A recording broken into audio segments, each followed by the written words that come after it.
मेरा नाम जोशुआ है, जोशुआ बोर्डे। मैं पूना से हूँ। मैं पूना से गोवा जा रहा हूँ और ये नायबाग जैसे जगह पे ये गोवा हाईवे जो पणजी जाएगा NH 66 नेशनल हाईवे 66 पे खड़ा हूँ। अभी मैंने विटनेस किया ये दोनों गाड़ी का एक्सीडेंट।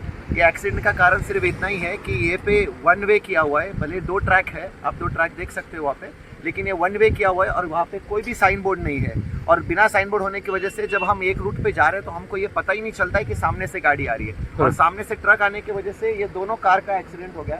वो एक क्रेटा है और ये एक दूसरी गाड़ी, दोनों गाड़ी ने एक दूसरे को डैश कर दिया। जो गोवा का गाड़ी था 4 व्हीलर, वो सामने से आ रहा था, वो कट करके निकल गया, लेकिन ये गुजरात की गाड़ियों का पूरा नुकसान हो गया। इसमें जान भी जा सकती है किसी लोगों की, लेकिन अभी तक बाय गॉड्स ग्रेस किसी की जान नहीं गई। लेकिन ये सबसे बड़ी पुलिस के लिए इनको इन्फॉर्मेशन है कि आपने साइन बोर्ड लगाना बहुत ज़रूरी है। अगर साइन बोर्ड नहीं है वहाँ पे कि ये वन वे है तो किसी को पता नहीं चलेगा ये वन वे है, और ये एक्सीडेंट्स होते ही रहेंगे और जान जाती रहेगी। सबसे इतना स्मूथ है, अच्छा है, लेकिन इसका रीज़न यही है कि इसमें साइन बोर्ड्स नहीं होने की वजह से लोगों को पता ही नहीं चलता है कि कौन सा वन वे है और कौन सा 2 वे है। भले आप वहाँ से देख सकते हो वो रोड ऑलरेडी बना हुआ है, रोड का काम चल रहा है, बीच में और बहुत रोड खराब है, बीच में ब्रिज भी था उसका भी काम चल रहा था, लेकिन ये रोड अच्छा होने की वजह से लोगों को पता ही नहीं चलता है और लोग स्पीड में चले जाते हैं और उसकी वजह से एक्सीडेंट का कारण है।